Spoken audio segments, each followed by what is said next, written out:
बिस्मिल्लाहिर्रहमानिर्रहीम। मैं हूं अब्बास शबीर, आप देख रहे हैं प्रोग्राम तकाबुल। नाज़रीन, आज हम बात करेंगे सुप्रीम कोर्ट में नईम केस की समाअत के दौरान बानी पीटीआई को वीडियो लिंक के जरिए अदालत में पेश किया गया। वीडियो लिंक पर पेशी के दौरान बानी चेयरमैन की तस्वीर सोशल मीडिया पर वायरल हो गई। सुप्रीम कोर्ट इंतजामिया ने तस्वीर वायरल होने पर तहकीकात शुरू कर दी हैं। जस्टिस जमाल मंदुखेल समाअत के दौरान रिमार्क्स दिए कि बिल की सतह पर कानून को मुअत्तल करना क्या पार्लियामेंट्री कार्रवाई मुअत्तल करने के मुतरादिफ नहीं। चीफ जस्टिस ने मजीद कहा कि ऐसे फिर पार्लियामेंट को ही क्यों ना मुअत्तल करें। हम कानून तोड़ें या मिलिट्री तोड़ें, एक ही बात है। हम कब तक खुद को पागल बनाते रहेंगे। फैसल वावडा की गुज़िश्ता रोज प्रेस कॉन्फ्रेंस पर इस्लामाबाद हाई कोर्ट का जवाब सामने आ गया। इस्लामाबाद हाई कोर्ट के रजिस्ट्रार ऑफिस ने फैसल वावडा के खत का जवाब देते हुए कहा कि पाकिस्तान के आइन में जज बनने के लिए किसी और मुल्क की शहरियत या रिहाइश रखना नाअहलियत नहीं है। किसी भी वकील से हाई कोर्ट का जज बनते वक्त दौरी शहरियत की मालूमात नहीं मांगी जाती। प्रोग्राम के आखिरी हिस्से में हम बात करेंगे अजलान शाह हॉकी कप में उम्दा कारकर्दगी पर कौमी टीम बनी वजीर आजम की खुसूसी मेहमान। प्रोग्राम में हमारे साथ शामिल गुफ्तगू हैं मारूफ कानूनदान डॉक्टर बाबर अवान साहब। Thank you very much Babar साहब, आपने प्रोग्राम में वक्त दिया।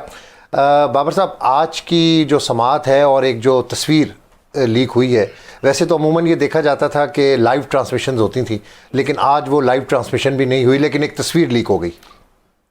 थैंक यू, तुम्हें मुबारक हो अब्बास, माशाल्लाह। देखें, दो चीज़ें हैं जो आप ध्यान में रखें। ये तस्वीर नहीं, पूरा एक निज़ाम लीक हो गया आज। सिर्फ इमरान खान सामने नहीं आए, बल्कि वो सारे तजादात जिनको पैदा करने के लिए एक झूठा बयानिया महीनों से घड़ा गया था, तकरीबन साल होने को आ गया, एक पिक्चर ने उसको उड़ा के रख दिया। जिस तरह बुल्ले शाह ने कहा था ना, बुल्ले शाह साड़ी वे हिम्मत। एक पहलू है इसका। दूसरा इसका पहलू ये है कि इमरान खान के साथ मेरे नुक्ता नज़र से as a senior advocate of the supreme court of Pakistan, the former law minister, jurist की हैसियत से कोई उसके साथ आज भी फेयर ट्रायल वाली बात नहीं हुई। उसका सबब ये है कि पाकिस्तान की तारीख में शहीद भुट्टो को ये मौका दिया गया था कि सज़ा के बाद वो सुप्रीम कोर्ट ऑफ पाकिस्तान में खुद कोई क़यामत नहीं आई थी। जो उन्होंने करना था, जिसके कहने पे करना था, किया उन्होंने वही था। लेकिन ये एक अच्छी बात थी और एक अच्छी ओपनिंग है जिसका इंडिया दिया चीफ जस्टिस साहब ने और जिसका आगाज़ किया था अतर मिनुल्लाह साहब ने, कि इमरान खान साहब को आना चाहिए था खुद। और ये जो बहाने लगाए जा रहे थे दूसरे केसेस के अंदर, बेशुमार दूसरे केसेस ऐसे हैं जिसमें वो कहते हैं कि जी टेक्निकल फॉल्ट आ गया और सिक्योरिटी है और हम इमरान खान को कैमरे पे नहीं ला सकते। तो आज तय हो गया कि ये सब झूठ था। वो जिस तरह किसी ने कहा था ना कि तेरी ऊंची उड़ानें हैं, वो सारा झूठ ही निकला। शिकागो में दुकानें हैं, वो भी सारा झूठ ही निकला। जो असल इशू था आज वो तय हुआ है ये कि फेयर ट्रायल नहीं हो रहा और फेयर ट्रायल हो सकता है। इसके लिए तो मैं शुक्रिया अदा करता हूं कि आज सुप्रीम कोर्ट ऑफ पाकिस्तान ने ये स्टेप लिया है। लेकिन असल करने वाला काम वो है। इसके अलावा दूसरा प्राइम मिनिस्टर नवाज शरीफ था जिसको बुलाया गया था। जब शरीफ ने आके कहा सुप्रीम कोर्ट ऑफ पाकिस्तान के वहाँ मुझे मच्छर काटते हैं, आप देखें कितनी ज़बरदस्त उसने पाकिस्तान के लिए एक इंकशाफ किया। तो ये इमरान खान को मेरी दरख्वास्त है सुप्रीम कोर्ट ऑफ पाकिस्तान से खुद बुलाएं। वो साइल हैं, वो इस केस के फरियादी हैं, वो विसल ब्लोअर हैं, तीनों हैसियतें हैं, इसलिए उनको सुना जाना बहुत ज़रूरी है। सर, अलकादिर ट्रस्ट में भी कल जमानत हुई, आगे इद्दत केस है, साइफर केस है। Sir, long way to go है या आप क्या समझते हैं इन केसेस के अंदर क्या है अभी? ये लॉन्ग वे टू गो नहीं है, नंबर वन। नंबर दो ये है कि ये लॉन्ग वॉक टू फ्रीडम है, ये नेल्सन मंडेला वाली, जिसके ऊपर पूरी कौम की क़यादत करते हुए वो जो कैद है असल में वही आज़ाद है, बाकी उसके कैदी बन गए हैं सारे के सारे। इसलिए कि मुल्क में तीन चीज़ों की इस वक्त अदम मौजूदगी है। एक कॉन्स्टिट्यूशन नहीं है, दूसरा फंडामेंटल राइट्स, सिविक राइट्स, और जो आइन में दिए हुए लोगों के हक़ आज़ादी है। आपको पता है हर रोज़ कोई ना कोई एंकर वो नौकरी से जाता है, हर रोज़ कोई ना कोई शायर उठाया जाता है। अब तो यहाँ तक सूरत हाल पहुँच गई है। तो इसलिए तीसरी जो चीज़ नहीं है वो ये है कि सियासी आज़ादियाँ नहीं है। एक कंट्रोल्ड बेसिक डेमोक्रेसी चलाने की नाकाम कोशिश हो रही है रिजीम चेंज के बाद से अभी तक। तो इनमें केस तो कोई भी नहीं है, इनमें क्या कोई केस है। ये इद्दत वाला जो है इसको मुद्दतों याद रखेगी दुनिया, इसलिए कि ये चादर और चार दीवारी का तहफ़्फ़ुज़ और जो शादी का एक बहुत पाकीज़ा रिश्ता है और वो सुन्नत रसूलुल्लाह सल्लल्लाहु अलैहि वसल्लम है। तो उसके ऊपर अटैक किया गया है। और इस पे मुझे तो पूरी उम्मीद थी कि दो मामलात में, एक जो IPPs हैं वो जो दर रिबा पाकिस्तान से चार्ज कर रहे हैं, वो फेडरल शरीयत कोर्ट की जजमेंट है, जिसमें आपको याद है मैं मिनिस्टर था, मुझे उन्होंने माइकस बुलाया, तो मैं तैयार था कि मैं रिजाइन करके जाने के लिए तैयार हूँ। कुछ बैंकों ने इतराज़ उठवाया था कि ये मिनिस्टर कैसे जा सकते हैं, तो मुझे प्राइम मिनिस्टर इमरान ने इजाज़त दी कि ये वकील पहले हैं, मिनिस्टर बाद में है, तो इसलिए ये जाएंगे। और मैंने वहाँ मुआवनत की थी और रिबा की मैंने मुखालफत की थी। जो एक उस पर नोटिस लेना चाहिए था। दूसरा ये है कि ये जो इद्दत है, ये खालिस्तन एक घरेलू बात थी, जिसके बारे में जो बुशरा बीबी की साहबजादियों ने हाथ में मुकद्दस कलाम इलाही पकड़ के उन्होंने जो बात की, उसके मुकाबले में एक ऐसा झूठा आदमी जो पहले कहता है ये दुनिया की सबसे पाकीज़ा बीवी है, और दूसरा बाद में उसने जो हर्जा सराई की है। इसलिए ये केस नहीं है, ये एक एजेंडा है। तो सर, ये क्या आपको नज़र आता है कितने अरसे में बानी PTI बाहर होंगे? मुख्तलिफ पेशगोइयाँ हैं, कोई 6 महीने, कोई साल, कुछ कहते हैं कि 2 साल। तो क्या है सर आपकी नज़र में? वो मैं कोई प्रेडिक्शन नहीं, कानूनी लेकिन प्रेडिक्शन बड़ी बदनाम हो गई है पाकिस्तान में। प्रेडिक्शन पे 2-3 लोगों की ड्यूटी लगाई गई है। आपने देखा नहीं वो क्लिप कि जी मुझे इमरान ने बताया था कि वो मैं सियासत नहीं करूंगा इसलिए कि मैं मार दिया जाऊंगा। अब ये खुदा का खौफ करना चाहिए, इसलिए मैं उस फील्ड में का बंदा नहीं हूं। मैं आपको ये बता सकता हूं कि जिस दिन भी ये केस सुने जाएंगे, और जल्दी सुने जाने चाहिए, और ये बड़ी अच्छी बात है जो chief justice Islamabad high court ने और उनके साथ जस्टिस जहांगीरी साहब बैठे हुए थे, उन्होंने एक अच्छा फैसला दिया है। तो ये रास्ते तो बहुत जल्दी खुलने वाले हैं, इसलिए कि पाकिस्तान नहीं चल पा रहा किसी से भी। इनके पास कोई प्लान नहीं है, इनके पास सिर्फ नारेबाजी थी, और उस नारेबाजी में से मुल्क ठीक नहीं होते। मुल्क ठीक करने के 2 तरीके हैं। एक ये है कि इसमें लोगों को एतमाद हो पाकिस्तान के अंदर। नई नस्ल का क्या हाल है, आप नौजवान आदमी हैं, आपको पता है वो कहाँ खड़े हैं, वो क्या सोचते हैं, वो किधर देख रहे हैं। तो ये मायूसी लोगों के अंदर जो है, इसको कौन ख़त्म कर सकता है? ये वाले लोग जिनको ये फॉर्म 47 वाले ख़त्म कर सकते हैं? Answer is no. इनको ख़त्म करने के लिए इमरान खान के केसेस, सिर्फ हम कोई रियायत नहीं मांगते, हम कोई डील नहीं मांगते, हम कोई ढील नहीं मांगते, हम किसी की अल्लाह के अलावा किसी की मेहरबानी नहीं मांगते। सिर्फ ये केसेस मेरी अदलिया से दरख्वास्त है कि इनको प्रायोरिटी के ऊपर आप डे टू डे भी चला सकते हैं। और ये केस क्या है, केसेस में से भाग रहे हैं। जो प्रोसिक्यूशन है, कभी बीमार है, कभी लाचार है, कभी माजूर है, कभी सफ़र पे है, कभी हज़र में है, ये वो बहाने हैं उनके जो। तो इसलिए there is no case as such जिसमें इमरान खान को अंदर रखा जा सके। तो अदलिया के साथ हम खड़े हैं, इस्लामाबाद हाई कोर्ट के साथ ख़ास तौर पे। मेरा तो वो ख्वाब था, मेरे इलाके का ख्वाब था, जो हमने पूरा किया था अल्लाह की मेहरबानी से। तो इसलिए जो अदलिया है उसने ख़त लिखने के बाद से जो उनके साथ जो कुछ हो रहा है उस पर वो एक आज़ादी और बहादुरी के साथ खड़ी है इस्लामाबाद हाई कोर्ट, और पूरे पाकिस्तान के मुखला इस्लामाबाद हाई कोर्ट के साथ हैं। सर, जस्टिस बाबर सत्तार का एक और भी ख़त, उससे पहले भी, और फिर फैसल वावडा साहब की प्रेस कॉन्फ्रेंस, ये सरगोदे का बेसिकली बताते हैं कि एक माई के पास डिप्टी कमिश्नर गया और उसको कहा कि तेरा बेटा चाहिए भर्ती के लिए। उसने कहा क्यों? उसने कहा कि जर्मनों से लड़ाई हो रही है, तो क्वीन ऑफ इंग्लैंड ने आपके लिए पैगाम भेजा है। तो उसने उसको कहा कि जब मेरे पुत्र से गाल हो गई है तो फिर जर्मनी नाल राजीनामा कर लो। मैं किसी पे तबसरा नहीं करता, लेकिन किसी की कोई औकात नहीं है कि वो अदलिया के ऊपर लाफजनी, हर्फजनी और इल्ज़ामबाजी करे। जिन्होंने ख़त लिखे हैं उन्होंने एक इंतहाई तारीख बदल दी है। ख़त लिखने के बाद मैं ये भी कहना चाहता हूँ ऑन रिकॉर्ड तुम्हारे शो में अब्बास शबीर के, फौरी तौर पे जो ख़त लिखने वाले जज हैं उनको मौक़िफ़ सुना जाए। वो सारी दुनिया की फरियाद सुनते हैं, दर्जनों केसेस का हर जज रोज़ाना फैसले करता है, उनको दर्जनों चैलेंजेस होते हैं, उनको दर्जनों धमकी। ये माहौल ऐसा बना दिया गया है रजीम चेंज के बाद, धमकियां हैं, पहले भी थी।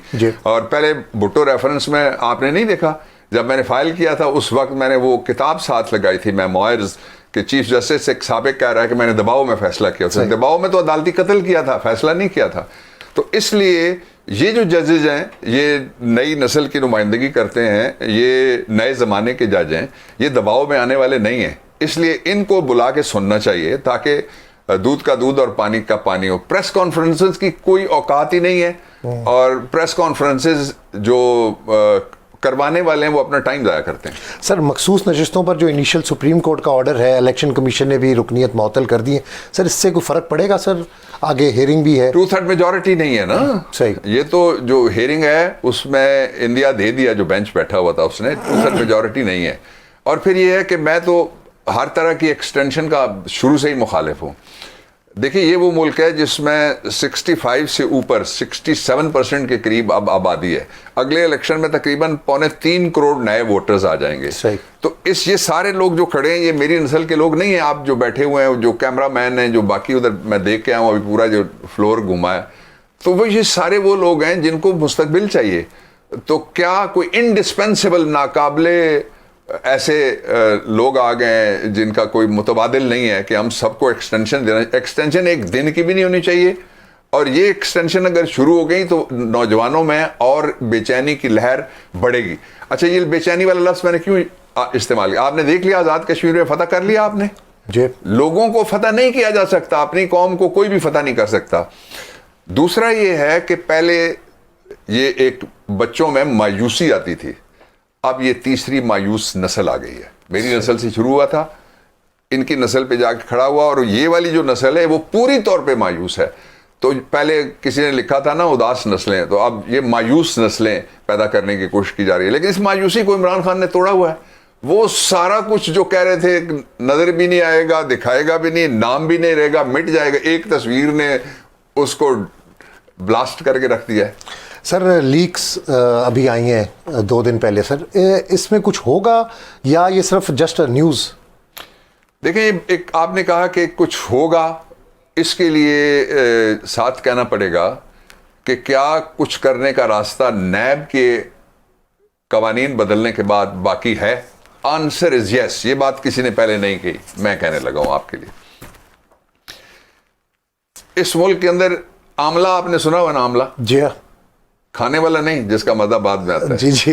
ये कानून है जिसका मजा बाद में आता है। एंटायर मनी लॉन्ड्रिंग एक्ट 2010 में ये बना था। उसके अंदर जो पॉलिटिकली एक्सपोज्ड लोग हैं जिनके नाम आए हैं, उनके बारे में 3 चीजें उसके अंदर मौजूद हैं। एक, स्टेट बैंक ऑफ पाकिस्तान ने जो अपने रेगुलेशंस बनाए उनमें मौजूद है। एक जो एक्ट है उसके अंदर खुद से मौजूद है, 28 उसके सेक्शंस हैं और सब सेक्शंस मिला के बड़ा लंबा वो एक्ट है। और फिर तीसरा उसके रूल्स के अंदर भी मौजूद है। मौजूद ये है कि जो शख्स भी बैरून मुल्क जायदाद बनाएगा, किसी एक डेस्टिनेशन से दूसरी डेस्टिनेशन में कुछ लेके जाएगा, तो ये कहना कि मैंने उसको डिक्लेयर कर दिया है, आपके घर से कोई टीवी उठाए और आप पारा में जाके उसको कहे मैंने डिक्लेयर कर दिया जी ये टीवी मेरा है, तो वो टीवी उसका तो नहीं हो जाएगा। उसको रसीद दिखानी पड़ेगी कि परचेज आपने किया था कि परचेज उसने किया हुआ है। तो इसलिए इन सबको रसीदें दिखानी पड़ेंगी। ये जो आमला मैंने बताया आपको, एंटायर मनी लॉन्ड्रिंग एक्ट 2010, उसका तकाजा है, नंबर 1। नंबर 2 ये है कि इनमें से किसी ने भी ये नहीं बताया कि पैसे पाकिस्तान से किस जरिए से दुबई गए। ये लॉन्च के जरिए से गए हैं, घोड़े पे गए हैं, ऊंट पे ये पैसे गए हैं। मनी लॉन्ड्रिंग ही है ना, दूसरा तो कोई तरीका नहीं। एक चैनल है जो फॉर्मल चैनल्स हैं जिनको रिकॉग्नाइज करता है स्टेट बैंक ऑफ पाकिस्तान, हमारे फाइनेंशियल इंस्टीट्यूशंस और फाइनेंशियल ट्रांजैक्शन के जो रास्ते हैं, वो भी उसके भी 37 अलग-अलग उन्होंने दे दिए कैटेगरीज। आप आमला उठा के देख लें, उसके अंदर लिखा हुआ है। इसलिए फौरी तौर पे इसके ऊपर जो FIA है वो भी तहकीकात कर सकती है, और जो एक बड़ा खतरा पाकिस्तान के लिए, अगर इस लीक में फिर वही लीक हुए हैं जो पहले लीक होते आए हैं, और उन्हीं के पैसे लीक हुए हैं जिनके पैसे पहले से लीक होते आए हैं।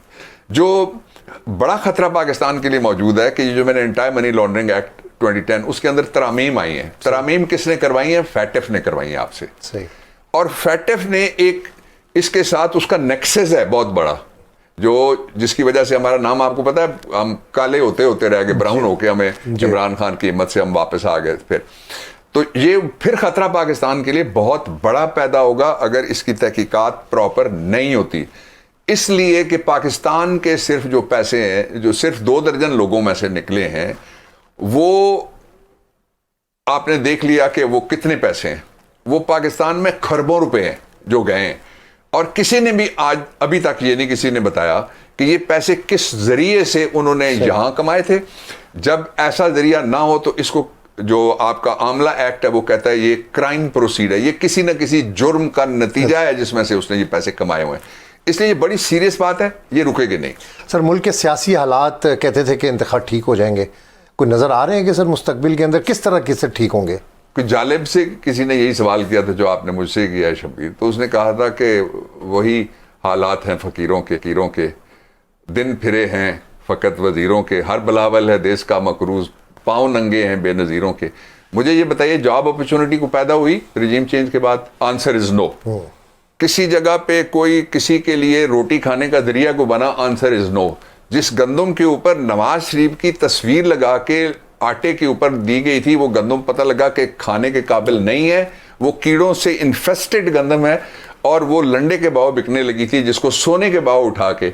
और उसमें जो बड़ा स्कैम है वो ये है कि 36 लाख मीट्रिक टन गंदम दुनिया में महंगे तरीन रेट पे खरीदी गई, कम तरीन वक्त में वो आई।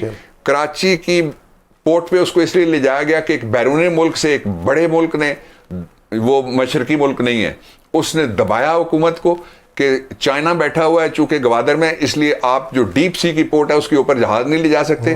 कराची से 50 जो समंदरी मील हैं उनके फासले पे वो जहाज खड़ा किया गया, छोटे जहाज़ों में वो गंदम लाई गई और पास्को के पास नई गंदम स्टोर करने के लिए जगह नहीं है, जिसकी वजह से प्लान ये था कि बीमार गंदम अपने सेहतमंद लोगों को खिलाएंगे और अपनी सेहतमंद गंदम हम बैरून मुल्क भेज के जो पैसे कमाएंगे, कहेंगे इकॉनमी ठीक हो गई है। सर इसकी भी कोई इंक्वायरी कह तो रहे हैं, बड़ा चर्चा है, शहबाज शरीफ साहब ने भी कहा है, कोई रिजल्ट होगा सर इसका भी या बस? देखें, शहबाज शरीफ पे तो चोरी का इल्ज़ाम है, इसलिए कि जो इंटरम गवर्नमेंट थी, जो गैर आईनी हुकूमत थी, हम कहते थे ये उसके आमी थे सारे, इनके लोग उस गवर्नमेंट में बैठे हुए हैं, ये किस तरह जिम्मेदारी से बच सकते हैं? एक आदमी पे क्यों इल्ज़ाम लगाते हो? जब कैबिनेट डिसीजन करती है तो आइन के आर्टिकल 90 और 91 के मुताबिक और मुस्तफा एम्पेक्स केस से लेके आखिरी जो जजमेंट इस्लामाबाद में हाई कोर्ट के हवाले से और डिप्टी कमिश्नर और दूसरों के हवाले से जो मैंने आर्गू किया था केस, जस्टिस बाबर सत्तार साहब की जजमेंट का मैं हवाला दे रहा हूं, उस जजमेंट में भी ये बात मौजूद है। जो असल इशू है वो दो हैं। पहला इशू ये है कि क्या मुल्क ठीक करने के ये तरीके हैं, जिस तरीके से मुल्क ठीक करने की कोशिश हो रही है, दस्तूर ठीक करने के ये तरीके हैं, पीपल एम्पावरमेंट के ये तरीके हैं, लोगों की इकॉनमी ठीक करने के ये तरीके हैं, या इसका कोई दूसरा तरीका भी मौजूद है? दूसरा तरीका ये है कि सारे इदारे अपनी अपनी नौकरियां करें जिन नौकरियों के लिए वो भर्ती हुई हैं। और पाकिस्तान के अंदर 3 तरह के इदारे हैं, एक जुडिशल सर्विस है, दूसरी एसेंशियल सर्विस है और तीसरी सिविल सर्विस है। अब तो सारे वहां पता लगता है कि ये मालिकान हैं, हम लोग मज़ारे आ गए, हम किराएदार हैं, घर के अंदर बाकी बैठे हुए हैं। इसलिए लोगों को एहसास दिलाएं कि ये मुल्क आपका है और इस मुल्क के मुस्तकबिल के साथ आपका मुस्तकबिल जुड़ा हुआ है। तब हालात ठीक होंगे, वो तब होंगे जब फॉर्म 45 वाली हुकूमत होगी, जो 8 फरवरी का इलेक्शन था। फॉर्म 47 का नतीजा आप भुगत रहे हैं और ये नतीजा मुसलसल भुगतना है अगर, तो ये तरीका जारी रखिए। ठीक करना है तो इमरान खान के केसेस को मेरिट पे फैसला होने दीजिए। सर नवाज शरीफ साहब पाकिस्तान, मेरा लास्ट क्वेश्चन है, आए थे इलेक्शन से पहले, बड़े इश्तिहार भी वज़ीर आज़म नवाज शरीफ के लगे थे, फिर एकदम वो आउट हो गए, अब दोबारा से अमली सियासत के अंदर आ रहे हैं, पार्टी की सदारत से फ़र्क पड़ेगा? वो खट्टी मिट्टी इमली टाइप सियासत होगी। अमली कौन सी सियासत? घर से ही नहीं निकल सकी सारी पार्टी, इलेक्शन में निकले। जलसा उन्होंने कहाँ किया है? बड़े मिठाइयाँ खाने की शौकीन दिखाई है किसी जगह? जुलूस कोई निकला है, कोई इन्होंने चरागां किया, कोई ये बाहर नहीं निकल सकते घर से, इसलिए कि लोग इनसे शदीद नाराज हैं। लोगों की इन्होंने बेइज्जतियां की हुई हैं। 10,000 लोग उठाए गए थे, 41 पंजाब की खवातीन अभी भी बंद हैं, 300 से ज्यादा लड़के ऐसे हैं जिनका कोई ट्रायल नहीं है और वो बंद हैं पाकिस्तान के अंदर। और हर घर के अंदर इन्होंने चादर चार दीवारी, लोगों के बिजनेसेस, लोगों के दुकानें, लोगों के डेरे गिराए हुए हैं, इसलिए लोग इनसे बहुत शदीद नाराज हैं। दूसरा ये आपने सवाल किया था, मैं वो जवाब रह गया, वो मैं आपको 2 लाइनों में दे दूं। जिस पे इल्जाम है नवाज शरीफ के छोटे भाई पे, वो कहता है मेरा बड़ा भाई तहकीकात करेगा और बड़े भाई ने कमेटी बुला ली और तहकीकात सिर्फ पाकिस्तान की इन्वेस्टिगेटिंग एजेंसी, जो फेडरल इन्वेस्टिगेटिंग एजेंसी है, वो मरियम इन्वेस्टिगेटिंग एजेंसी ना बने, वो शहबाज इन्वेस्टिगेटिंग एजेंसी ना बने। उनको मैं कहना चाहता हूं, तुम्हें पैसे हम देते हैं, तुम्हें पैसे और तुम्हें वर्दियां पाकिस्तान ने दी हुई हैं, और पाकिस्तान की जो सिविल सर्विस का स्ट्रक्चर है, जिसको मैंने आपको पाकिस्तान की सर्विस 3 बताए, उसमें आप सरकारी मुलाजिम है, पब्लिक सर्वेंट है। Do the public service, do your job, get up, आपको नजर नहीं आया पहले कितनी गंदम चोरी हो गई थी सिंध में से, वो भी आपको नहीं मिली और ये भी आपको नहीं मिल रही। तो ये इनकी जिम्मेदारी है कि वो तहकीकात करें। पाकिस्तान के इदारे जब तक अपने अपने कानूनी फराइज के अंदर वापस नहीं जाते, दूसरी जगह पे जो जो टांग घुसेड़ेगा उसकी टांग तो जख्मी हो सकती है, सिस्टम ने चेंज नहीं होना। बहुत शुक्रिया बाबर साहब, आपने प्रोग्राम में वक्त दिया। मारूफ कानूनदान डॉक्टर बाबर अवान साहब प्रोग्राम में हमारे साथ मौजूद थे। एक ब्रेक की तरफ जाना है, ब्रेक के बाद आपकी खिदमत में दोबारा हाजिर होंगे जी। प्रोग्राम में वक्त दिया। चोई साहब, आज जो नैब तरामीम केस थी उसमें लाइव ट्रांसमिशन वैसे तो केसेस के अंदर होती है, लेकिन आज सुबह ही ये मना कर दिया गया कि लाइव ट्रांसमिशन नहीं होगी। और केस के ऊपर भी ज़रा थोड़ा सा कमेंट करिएगा। नहीं, ये तो कुछ सही बात नहीं लगी कि ठीक है। और लाइव जो ट्रांसमिशन है वो इतनी ज्यादा हो रही है और हर चीज पे जिसपे चीफ साहब कम से कम जब बेंच शुरू होता है वो लाइव ट्रांसमिशन करता है। तो इसमें क्या ये समझा जाए कि अदालत ने इसका कुछ असर ले लिया है कि ये एडवांटेज मिल जाएगा एक पॉलिटिकल पार्टी के प्रेसिडेंट को कि वो बाकी सब वो मतलब सामने आ जाएगा और देश से जो नजर नहीं आया उससे उसके वोटर्स में एतमाद बढ़ेगा। आई डोंट नो, मुझे तो समझ नहीं आई कि चीफ साहब ने क्यों नहीं लाइव किया। चोई साहब, आज का जो केस था उस पर भी जरा कमेंट करिएगा। आज के जी चोई साहब, आज का जो नैब तरामीम केस था इस पर। हाँ, वो अपील जो हुकूमत की है ये नैब कवानीन के मामले में, वो मुझे तो जरा कमजोर लगती है कि कोई इतने ग्राउंड उसमें बनते नहीं है। और ये जो 3 मेंबर बेंच ने जिसने ये किया था उसको उन ऑर्डिनेंस को जो तरमीम जिसके जरिए तरामीम की गई थी उसको जब उन्होंने खत्म करार दिया था तो वो एक मुनासिब फैसला था। पर अभी जो कोई हतमी बात इस बेंच से इस तरह उस तरह नहीं आई। चीफ जस्टिस साहब ने एक आध ऑब्जर्वेशन दी है, एक आध ऑब्जर्वेशन अतर मिर्ज़ा साहब की आई है, पर इस पे अब इन्होंने डेट डाल दी है हुक्म सानी उसको मुलतवी कर दिया केस को। तो खबर नहीं, शायद चीफ जस्टिस साहब सुनना नहीं चाहते। अगर सुनना नहीं चाहते थे तो ये उन्होंने ऐसे दिन क्या क्यों लगाया जिस दिन उनको पता है कि अगले दिन से वो छुट्टी पे है या बाहर जा रहे हैं, मुल्क से अवेलेबल नहीं है। तो ये तो उनको इल्म था जब उन्होंने तारीख दी है, जब एडजर्न किया जब केस को फॉर एन इंडेफिनिट पीरियड। आज लगाने का मुझे नहीं समझ आई, उसको लगाने की जरूरत क्या। चोई साहब, 190 मिलियन पाउंड केस में भी कल बानी पीटीआई की जमानत हो गई है, तो आगे जो और केसेस हैं उनको आप किस नजर से देखते हैं? ये जो 190 मिलियन पाउंड का केस है ना, इसको एक लोग दुरुस्त अंदाज में देख नहीं रहे। इसको देखने का, इस पे बहस करने का जो दाविया है और जो उसका पस मंजर है उसको ध्यान में रखना बड़ा जरूरी है। और पस मंजर उसका ये है कि ब्रिटिश इंग्लिस्तान की क्राइम एजेंसी ने एक मुश्तबा अकाउंट और उसके रिलेटेड अकाउंट में 190 मिलियन पाउंड पाए। वो मलिक रियाज और उसकी फैमिली के थे ये पैसे। और मलिक रियाज इसमें नवाज शरीफ के बेटे के भी पैसे थे लगे हुए, 440-45 मिलियन पाउंड, 190 मिलियन पाउंड। अब मलिक रियाज ने जब ये नोटिस आया उसका पैसा सारा फ्रीज कर लिया गया, वो फ्रीज हो गया। अब जब फ्रीज हो गया तो उस पे काबुल बरतानी कवानीन और बरतानी अथॉरिटीज हो गई। अब बरतानिया नहीं चाहता नॉर्मली कि पैसा बरतानिया से बाहर जाए। सही।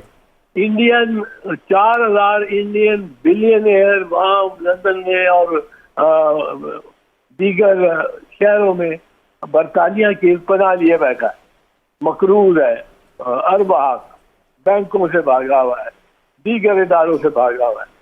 और जो रशियन ओलिगार्क थे वो भी बिलियनर, पाउंड में बिलियनर, वो भी सारे लंदन में मौजे करते फिरते। नंबर 2 पेरिस है इसमें अट्रैक्शन, नंबर 3 जर्मनी का बर्लिन है।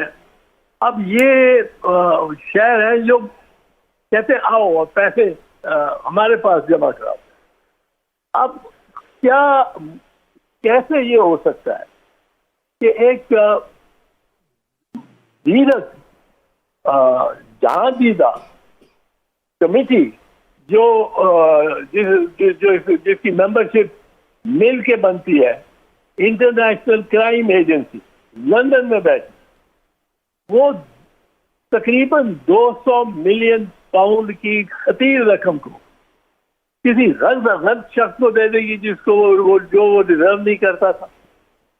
उन्होंने बिल्कुल दिया पैसा, उन्होंने मलिक रियाज ने अपना सारा मनी ट्रेल दी है। जब मनी ट्रेल दे दिया आपने तो आपके साथ उन्होंने ये समझौता किया है, वो सीक्रेसी का, कॉन्फिडेंशियलिटी का होता है। और मलिक रियाज 190 मिलियन पाउंड इजाजत दे दी है कि आप ले जाओ। अब मलिक रियाज ने, मैं समझता हूँ, ये सोचा कि, और ठीक सोचा कि अगर मैं इसको पहले पाकिस्तान में लेके जाऊंगा, फिर मैं उधर टैक्सेशन पड़ेगी और ये सारा एक मसला बनेगा, मैं सीधा ही इसको सुप्रीम कोर्ट में, जो मेरा अकाउंट है जिसको क्लियर कर दिया है क्राइम एजेंसी ने, मैं उसमें डालता हूँ। सही। अब अंग्रेज क्राइम एजेंसी वो अगर ये मशकूक होता इस पैसे की ट्रांसमिशन कि वो गलत अकाउंट में चला गया, तो अंग्रेज 200 मिलियन पाउंड अपने मुल्क से जान निकालने देता। सही। ये केस सब इसी तरह बने। अच्छा चौधरी साहब, इसके बाद चौधरी साहब मैं सॉरी इंटरप्ट कर रहा हूं आपको, सर इद्दत केस भी है, साइफर केस भी है, 2 बड़े केस हैं, तो अभी लॉन्ग वे टू गो है। ये इद्दत और साइफर वो 15 मिनट में खत्म होने वाले हैं। 15 मिनट में, 15 मिनट से ज्यादा इनमें लगना ही नहीं चाहिए। और ये आमिर फारूक साहब पे डिपेंड करता है। पहले भी उन्होंने ही बानी पीटीआई के चेयरमैन, बानी चेयरमैन पीटीआई को इतना उन्होंने तंग किया कि उसका कद भी बढ़ता गया। अच्छा चौधरी साहब, मेरा लास्ट क्वेश्चन है, बाबर सत्तार साहब ने कल एक और खत लिखा है, उसके बाद फैसल वावडा साहब ने एक प्रेस कॉन्फ्रेंस भी की है, उसके ऊपर जरा कमेंट कर दीजिएगा। देखिए, बाबर सत्तार एक बड़ा ऑनरेबल ऑनेस्ट जज है। I have known him for close to 25-30 years और बड़ा अपराइट है। उसने पहले भी जो किया है वो उसने बिल्कुल 6 जजों के साथ मिलके राइट कोर्स पे गया, वो सही कोर्स पे, कि अपने चीफ जस्टिस को लिखा जी हमें ये तंग करते हैं इंटेलिजेंस वाले और धमकियां देते हैं। फिर उन्होंने जब chief justice Islamabad high court Aamir Farooq ने उसको कोई घास नहीं डाली उनके खत को, तो उन्होंने फिर चीफ जस्टिस ऑफ पाकिस्तान को कहा। अब चीफ जस्टिस ऑफ पाकिस्तान जो कहते हैं कि मेरे in my watch there has been no complaint, अब इन हिज वॉच ये कंप्लेंट आई है, अब उस पर क्या करें? और कि वो अब उनके वो नहीं चाहते थे कि मेरी वॉच में ये बने, तो उन्होंने भी कोई घास नहीं डाला। अब आ गया वो इन जजेस ने फिर फैसला किया कि हम सुप्रीम जुडिशल काउंसिल को लिखते हैं सही। कि ऐसे मामले में, ऐसी सूरत में क्या करना चाहिए एक जज को? वो आपके कोड ऑफ कॉन्डक्ट बनाने का आपको इख्तियार है, सही। और वो इसमें है। अब जब सुप्रीम जुडिशल काउंसिल में गया और दीगर जजेस को भी पता लगा, चीफ जस्टिस ने भी उसमें बैठना था, फिर इन्होंने, चीफ जस्टिस ने सोचा कि इसका, और बड़ी ताकीद से, कि 184(3) में इसको ले लेते। अब 184(3) में लिया हुआ है, इसमें फ्रीक कोई नहीं है। अब फ्रीक इसमें कोई नहीं है तो इसका मतलब यह है कि ये जो ब्रिटिश क्राइम एजेंसी ने पैसे दिए, या तो वो फ्रीक बनती अगर वो सोचती कि ये गलत तरफ चला गया पैसा, या तो पैसा रोक लेती पैसा, या पैसे के पीछे पिटीशन करती कि इसको फ्रीज करो और हमें वापस कर दो। सही। कोई ऐसी बात नहीं हुई। और ये दूसरा तोशाखाना है, वो भी मजाक है। उसकी तो प्रैक्टिस, डिपार्टमेंटल प्रैक्टिस देखे तो उसमें से और लोग ही फंसते हैं। तीसरा ये आपका है ये इद्दत वाली सजा। इद्दत वाली सजा तो 15 मिनट नहीं लगने चाहिए जजेस को उस केस को बाहर फेंकें। ओलंपियन राना मुजाहिद सेक्रेटरी जनरल है पाकिस्तान हॉकी फेडरेशन के भी। हॉकी बिल्कुल जवाल पजीर थी, लेकिन एकदम ही हमने देखा कि अजलान शाह में पाकिस्तान हॉकी टीम ने जो परफॉर्म किया, इससे नज़र आ रहा है कि हॉकी दोबारा से ज़िंदा हो गई है। हॉकी किन किन मसाइल का शिकार है? हॉकी को क्या ज़रूरत है कि हॉकी दोबारा से अपना खोया हुआ मकाम हासिल करे? राना मुजाहिद साहब से तफसीली इस पर बात करेंगे। Thank you very much Rana Mujahid साहब, आपने प्रोग्राम में वक्त दिया। कौन कौन से मसाइल हैं आपको, और कौन से ये इस स्टेज पर पहुंचने में कितना आपको लगा कि ये कठिन मरहला था? सबसे पहले तो आपका शुक्रिया, अपने शो में बुलाया और मौका दिया कि आज अपना ज़ाहिर ख्याल करें। मैं समझता हूँ कि सबसे जो बड़ा मसला था ना, कि वो हमारी कोई जीत के करीब नहीं जा रहे थे हम। तो उस लिहाज से ये सबसे अच्छी बात ये हुई है कि पाकिस्तान हॉकी के खिलाड़ियों ने मज़ा चखा है, कि जो फाइनल खेलने का एक मज़ा है, जो टीम को एक ऊपर देखने का मज़ा है, वो ये पहली दफ़ा देख रहे हैं। तो मैं समझता हूँ कि ये हमारी बड़ी खुशकिस्मती है, और इसी चीज़ पर हम लाना चाह रहे थे अपनी टीम को, कि ये इतने बड़े सुपरस्टार बन जाएंगे और बन गए हैं अल्लाह के फजलो करम से, कि ये सारा कुछ कर सकते हैं। इस कॉन्फिडेंस देने की ज़रूरत थी जो इस टीम को मीर तारिक हुसैन बुगटी साहब, जो प्रेसिडेंट पाकिस्तान हॉकी फेडरेशन है, और मेरी शक्ल में ये मिला, और फिर कैप्टन, वाइस कैप्टन, उन्होंने बहुत अच्छा रोल अदा किया, और कोचेज़ ने, टीम मैनेजमेंट ने साथ बहुत अच्छा रोल अदा किया, जिसकी वजह से ये हमारा एक विजन था। और पाकिस्तान हॉकी फेडरेशन के प्रेसिडेंट मीर तारिक हुसैन बुगटी ने पहले ही कह दिया था कि 2024 जो है ये हॉकी का साल होगा। तो मेरे ख्याल में उनकी बातें सच साबित होने जा रही हैं। ये तासुर था कि हॉकी में बड़ी सियासत है, और नज़र भी आ रहा था कि बहुत सारी ग्रुपिंग है, 2 ग्रुप्स बने हुए थे। एक ग्रुप क्लेम करता था कि वो हॉकी चला रहे हैं, आप कहते थे कि आप हॉकी चला रहे हैं। तो ये मामलात किस तरह सेटल डाउन हुए, और आइंदा ये सियासत क्या ख़त्म हो गई? जी, सियासत तो हमेशा रहनी है और रहेगी, क्योंकि ये प्रोसेस है, ये प्रोसेस होता है, और इस प्रोसेस को इतना बुरा नहीं मानना चाहिए। नंबर 2 बात जो है, इसमें मैं प्राइम मिनिस्टर पाकिस्तान मियां मोहम्मद शहबाज शरीफ साहब का बहुत शुक्र अदा करता हूँ। मैं राना मशहूर साहब का शुक्रिया अदा करता हूँ, एहसन इकबाल साहब का शुक्रिया अदा करता हूँ कि उनकी इंटरवीजन से ये काम ख़त्म हुआ, और आज अल्लाह के फजलो करम से पाकिस्तान हॉकी फेडरेशन एक है, जिसमें मीर तारिक हुसैन बुगटी साहब प्रेसिडेंट हैं और मैं इसका सेक्रेटरी जनरल हूँ।